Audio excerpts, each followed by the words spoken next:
¿Qué onda chavalos? ¿Cómo están? Ya 2 meses de no subir video, la verdad sí los tenía un poco abandonados jaja XD, pero bueno el día de hoy vamos a hablar del clásico, y no es el clásico de América versus Chivas o Real Madrid versus el Barcelona, así que por favor acompáñeme en este video que se podrá bueno, que suene un soundtrack de Dragon Ball Z y comenzamos con esta cosa. Pensé que estaba en Namek y estaba peleando con Freezer jaja, pero nos estamos desviando del tema. Ahora sí, recapitulando, el nombre de clásico tiene una carga estética. Se le designó así a una etapa durante la cual las artes, especialmente el urbanismo y la arquitectura, se desarrollaron y alcanzaron su más alto nivel. Aunque ya había evidencia de ciudades durante el período anterior, especialmente en el área maya y en Oaxaca, en esta etapa la urbanización se extendió por el resto del territorio. Los patrones de crecimiento poblacional del preclásico tardío continuaron y aumentaron. El rasgo más característico del período fue la separación entre campo y ciudad. El incremento de la población urbana, que no se dedicaba a la producción de alimento, requirió de una mayor cantidad de población campesina que se estableció cerca de los campos de cultivo. La gente de las ciudades se dedicaba a tareas burocráticas, administrativas, comerciales, a la fabricación de objetos de lujo. Esta división de trabajo trajo consigo una mayor especialización y, con ella, un incremento en los productos de intercambio. Las redes comerciales aumentaron durante el clásico. Los talleres aumentaron al interior de las ciudades. Los métodos de cultivo también se desarrollaron. Se crearon mejores sistemas de riego, como la canalización, los campos levantados, las represas y el terraceado.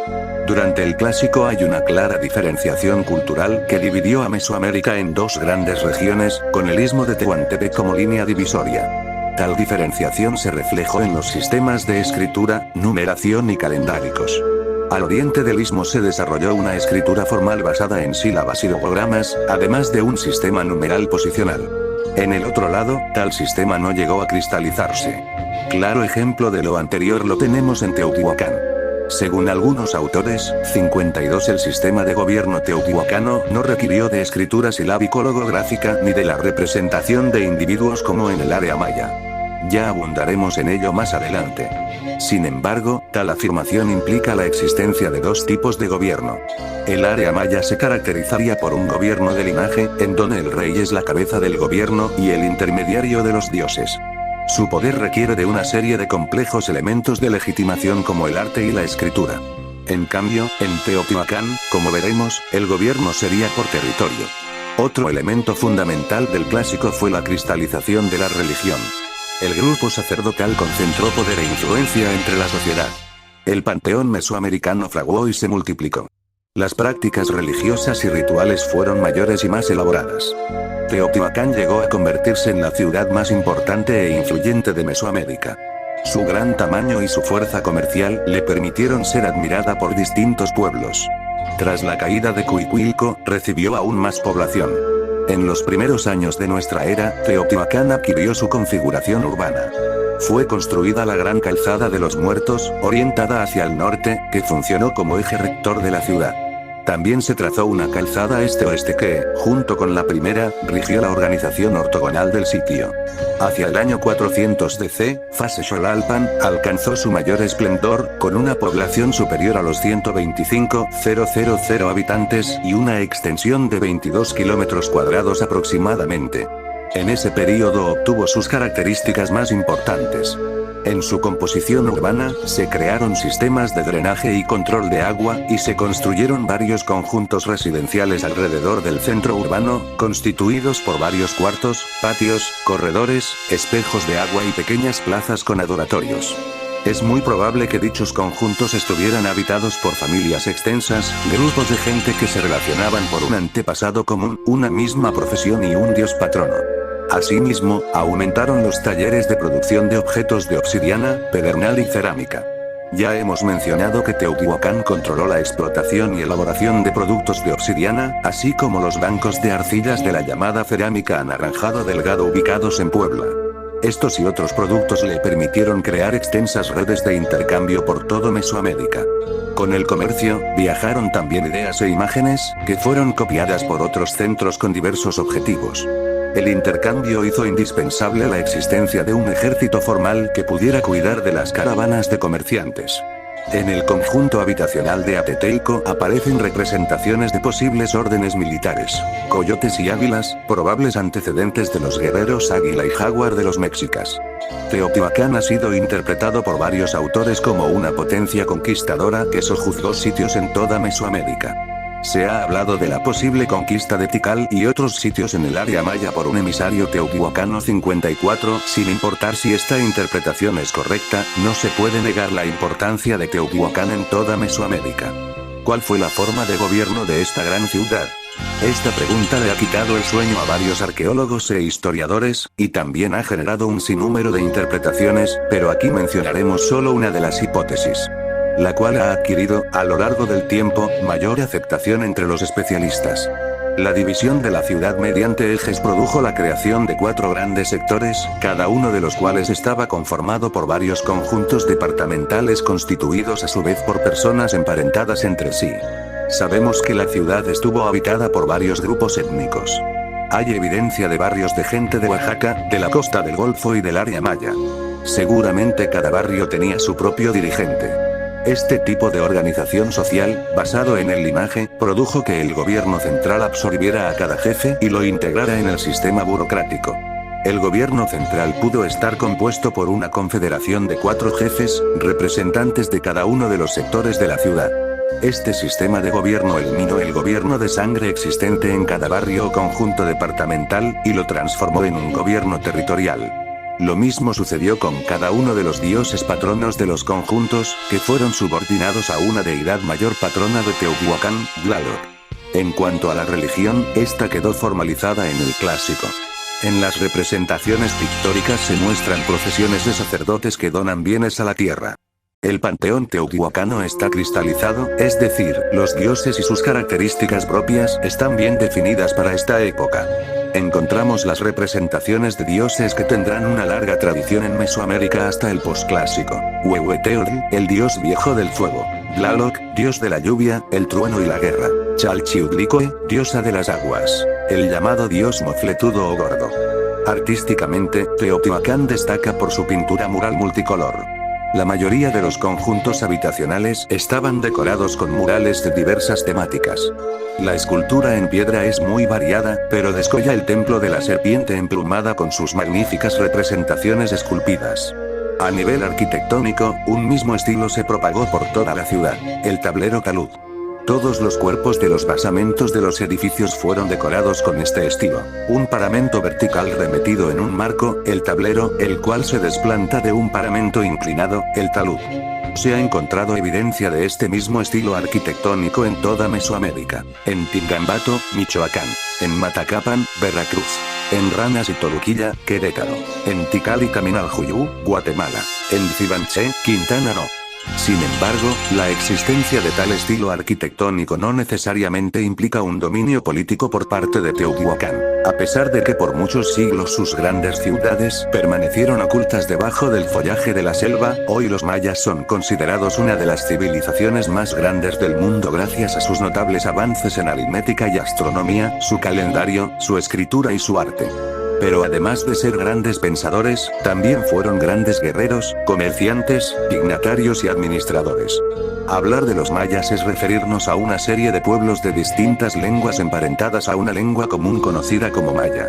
Estos pueblos tuvieron su esplendor entre los años 200 y 900 DC, el período clásico, que para su estudio se ha dividido en dos: el clásico temprano, 200-600 DC, y el clásico tardío, 600-900 DC.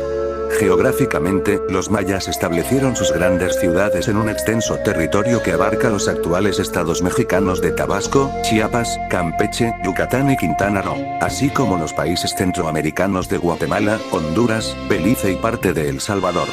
El área maya se divide en 3 subregiones. Las tierras altas, que comprenden la región de la Sierra Madre del Sur, en la parte meridional de Chiapas y Guatemala. Las tierras bajas centrales, constituidas por la parte centro-norte de Chiapas, Tabasco, el sur de Campeche y Quintana Roo, el Petén guatemalteco y Belice, y las tierras bajas septentrionales, que comprenden el norte de Campeche y Quintana Roo y todo Yucatán. Cada región tiene sus propias características fisiográficas. Las tierras altas son un territorio de origen volcánico con enormes macizos montañosos, como los volcanes de Agua, Fuego y el Santiago en Guatemala, y grandes lagos, como el de Atitlán. Es una zona rica en materiales de origen volcánico como la obsidiana y de rocas metamórficas como la jadeíta, uno de los productos más preciados por los pueblos mesoamericanos. Su vegetación característica es el bosque alto de coníferas. La fauna es abundante, pero destaca la presencia del quetzal, ave valorada por los antiguos mayas por las enormes plumas verde-azul de su cola que se utilizaban para fabricar los tocados de sus gobernantes. Las tierras bajas centrales están ubicadas en un territorio de origen calcáreo y su vegetación predominante es la selva alta perennifolia, donde se encuentra una gran diversidad de especies como la ceiba, esencial en la cosmovisión maya por considerarse el axis mundi, la caoba y el chico zapote, ambos árboles explotados por la calidad de su madera y el ramón. La fauna, por su parte, era sumamente rica, y los mamíferos fueron muy importantes debido a su carne, sus pieles y su significado simbólico. Entre las aves se encuentran la guacamaya, con su vistoso plumaje, y el tucán. Existen dos tipos de mono, el araña y el aullador. El jaguar era el rey de la selva y se asociaba estrechamente con el gobierno y el inframundo. También se hallan venado cola blanca, tapir y pecarí, muy cazados por su carne, y recorren las selvas peligrosos reptiles, como la serpiente de cascabel, la coralillo y la mortal nauyaca. La tortuga y el cocodrilo también tuvieron gran importancia. Todas las tierras bajas centrales son recorridas por grandes ríos como el Usumacinta, el Chioy y el Pasión. Por último, las tierras bajas del norte se caracterizan porque el suelo calcáreo que las forma es tan poroso que drena el agua, evitando la formación de corrientes superficiales y la creación de ríos subterráneos. Los mayas de esta región obtenían agua de los cenotes, grandes orificios formados por el resquebrajamiento de las bóvedas de las cámaras subterráneas. La vegetación cambia, la selva es más baja y se transforma en matorral conforme avanzamos a la península de Yucatán. Durante casi todo el período clásico, las tierras bajas centrales fueron el asiento de las ciudades más grandes e importantes, como Tikal, Caracol, Naranjo, Calakmul, Palenque, Yaxchilán y Bonampak, entre otras. Gracias a los avances en la epigrafía conocemos la historia de estas ciudades, pues los textos escritos en piedra, cerámica y otros materiales dan cuenta del gobierno, la diplomacia y las terribles guerras que enfrentaron a las distintas capitales. Cuando nos referimos a los grandes avances culturales que lograron los mayas, tenemos que entender que lo hicieron gracias a una compleja organización sociopolítica. A través de los textos jeroglíficos y de las representaciones artísticas en vasijas pintadas, podemos inferir algunas características del pueblo maya, en especial de la élite. La sociedad maya estaba dividida en clases sociales, encabezadas por el gobernante o Cuulajau, intermediario entre el pueblo y las fuerzas divinas. Por debajo del rey, había todo un complejo grupo de administradores, sacerdotes y jefes militares, quienes no producían alimentos. El siguiente estrato lo conformaban los artesanos y comerciantes, quienes con sus productos proveían a la nobleza de bienes de prestigio, como vasijas pintadas, objetos de jade y plumas, entre otros objetos. Ambos grupos estaban sostenidos por un grupo de campesinos, encargados de la producción de los bienes de subsistencia. Los campesinos vivían en modestas habitaciones de material perecedero, cerca de los campos de cultivo, mientras que las clases más altas habitaban en el interior de las ciudades, en lujosos palacios compuestos de varios cuartos abovedados y patios, donde se realizaban todas las actividades grupales. La célula básica de la sociedad maya fue la familia. El patrón de descendencia era patrilineal y matrilineal, por lo menos en las clases altas, lo que queda evidenciado por las inscripciones. Políticamente, las ciudades mayas estaban encabezadas por el Cuulajau, quien dirigía todas las actividades políticas, económicas y religiosas. En 1958, el alemán Heinrich Berlin detectó una serie de jeroglíficos que llamó glifos emblema. Berlín se dio cuenta de que cada ciudad maya tenía su propio glifo emblema y creyó que se trataba de sus nombres.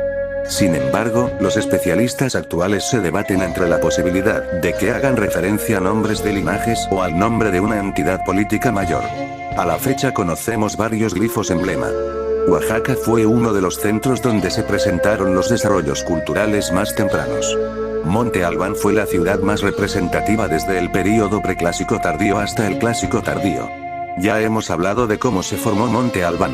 Aparentemente nació de la unión de tres grandes aldeas, para poder controlar los valles centrales. Su posición en lo alto de un cerro en la confluencia de los tres valles le dio un sitio privilegiado para dominar el territorio. Tras el período anterior, la ciudad de los zapotecos logró consolidarse. Sus estrechas relaciones con la gran ciudad de Teotihuacán quedan evidenciadas en distintos indicadores. Un barrio de oaxaqueños al interior de la propia Teotihuacán, un posible asentamiento teotihuacano en el centro de Monte Albán, la presencia de iconografía teotihuacana en varias representaciones artísticas zapotecas, la utilización del tablero talud en la arquitectura, los estilos pictóricos teotihuacanos en los murales de las tumbas de Monte Albán, entre otros. Es posible que la relación entre ambos estados fuera meramente comercial, sin que una dominara políticamente a la otra. Los teotihuacanos estaban muy interesados en la explotación y manufactura de la mica de Oaxaca. Existen algunos monumentos que representan a posibles embajadores teotihuacanos que pudieron establecer un enclave comercial al interior de la ciudad oaxaqueña. Hacia el año 500 DC, con el debilitamiento paulatino y la caída final de la gran potencia del centro de México, Monte Albán experimentó un florecimiento. La ciudad alcanzó su tamaño máximo, 6,5 kilómetros cuadrados y una población de 25,000 habitantes. 65 Socialmente, Monte Albán pudo haber estado dividida en tres grupos distintos. Uno pequeño de dirigentes, moradores de las tumbas más ricas en ofrendas y decoración, tumbas 104 y 105, uno más grande de administradores y comerciantes, y uno mayoritario compuesto de gente encargada de las actividades agrícolas y productivas. Tras la caída de los asentamientos olmecas y la desaparición de este estilo en el área sur de Veracruz y en Tabasco, parece haber una multiplicación de pueblos en la región de la costa del Golfo. La zona más importante será la parte centro-norte de Veracruz, que algunos autores llaman el Totonacapan, aun cuando no forma una unidad cultural y no fue habitada solo por totonacos. Según Jürgen Bruggemann, los cambios fundamentales entre el preclásico y el clásico no son tan notorios en el contexto arqueológico en el centro de Veracruz. Sin embargo, hay ciertos objetos representativos de la región durante el clásico. Por ejemplo, las esculturas en barro llamadas cáritas sonrientes de la zona de la Mixtequilla o las enormes cihuateteo de la región del Zapotal. Otro elemento cultural distintivo fue la escultura en piedra, donde destaca la elaboración de tres diferentes objetos: el yugo, la palma y el hacha, todos asociados con el juego de pelota. El sitio más representativo del clásico fue el Tajín, localizado en la parte norte de Veracruz, cerca del actual pueblo de Papantla. Su principal desarrollo ocurrió hacia el siglo VIII DC y se extendió hasta el siglo XII DC. El Tajín está organizado a partir de una serie de terrazas artificiales que permitieron la separación de espacios al interior del mismo. La parte más elevada correspondía al sector elitista de la sociedad. Destaca por el número de canchas de juego de pelota, de las cuales existen 17. Dos de ellas, el juego de pelota sur y el juego de pelota norte, cuentan con extraordinarios relieves con escenas míticas asociadas a la práctica de este ritual. En cuanto a la arquitectura, destaca el uso de los nichos como elemento decorativo en las fachadas de los edificios. El basamento más representativo del sitio es la pirámide de los nichos, que cuenta con 365 nichos en sus 4 fachadas. A pesar de que muchas veces solo se consideran a los totonacos y huastecos, en términos generales, la región centro-norte de Veracruz fue muy heterogénea durante el período clásico. Tras el fin de la cultura olmeca, la región de la costa del Golfo fue habitada por varios pueblos que formaron el carácter de esta región durante el período clásico y hasta el posclásico. Como se mencionó, la región occidental de Mesoamérica fue la que presentó un desarrollo cultural más lento. Los elementos típicos del período preclásico continuaron hasta el clásico y no se alcanzó la organización estatal, como en el resto de Mesoamérica, sino hasta el período posclásico. El occidente se puede dividir en 3 tradiciones culturales: la guerrerense, la de las tumbas de Tiro y la de Teuchitlán. La primera se caracteriza por presentar asentamientos ribereños con pirámides, juegos de pelota y plazas, así como por la producción de máscaras de piedras verdes. La segunda ya se ha explicado, pero durante el clásico experimentó su esplendor, sobre todo en cuanto a la calidad de la cerámica utilizada como ofrenda. Por sus características de elaboración y decoración, se han establecido 3 grupos, asociados con los estados de la República de donde proceden: Colima, Nayarit y Jalisco. La cerámica de Colima se caracteriza por ser monocroma, especialmente roja, decorada a partir de la incisión, el modelado y el pastillaje. Se usan figuras antropomorfas, zoomorfas y fitomorfas. Son famosos los perritos cebados y las grandes calabazas con soportes antropomorfos. Las esculturas de Nayarit son ricas en color, pero casi no se modelan. Predominan las figuras humanas y los rasgos, y la indumentaria son marcados por pintura. El estilo Jalisco combina la pintura y el modelado para formar los rasgos faciales y los ornamentos. La tradición de Teuchitlán es conocida por su característico patrón arquitectónico. Los sitios se organizan a partir de una serie de edificios cónicos de varios cuerpos, alrededor de lo cual se construyen plataformas rectangulares. Este patrón puede repetirse varias veces. Encima de las plataformas y de los conos, se construían recintos de material perecedero. En ocasiones, el espacio entre dos plataformas rectangulares se utilizaba para crear una cancha de juego de pelota. La parte norte de Mesoamérica surgió hacia el primer siglo de nuestra era. Todo parece indicar que ciertos cambios climáticos permitieron que grupos mesoamericanos ocuparan una extensa franja de casi 250 kilómetros de ancho entre los estados de Zacatecas, San Luis Potosí, Querétaro, Durango, Guanajuato, Aguascalientes y Tamaulipas. Tales cambios favorecieron el desarrollo de la agricultura, especialmente de temporal, aunque en algunas regiones se implementaron canales y represas. Culturalmente se han definido tres zonas: la rama occidental, la franja central y la rama oriental. La primera destaca por la presencia de la cultura chalchihuites y sus dos grandes capitales, La Quemada y Altavista. La franja central no presentó un desarrollo importante como en el resto de Mesoamérica. Por último, la rama oriental sobresale por sitios como Ranas y Toluquilla en la Sierra Gorda de Querétaro, asentados en los lomos de la sierra, así como por la explotación de las minas de cinabrio, muy utilizado en procesos funerarios en todo Mesoamérica. Hacia el siglo IX DC, ocurrieron nuevamente cambios climáticos que modificaron el régimen de lluvias, lo que provocó una retracción de la frontera norte, y la región quedó a merced de grupos de recolectores cazadores norteños, quienes tendrán un papel importante en el siguiente periodo. Eso sería todo del video, gracias a todos por si se quedaron en el video de 20 minutos, recompensando mis 2 meses de inactividad. Ya te la sabes, suscríbete y dale like y adiós.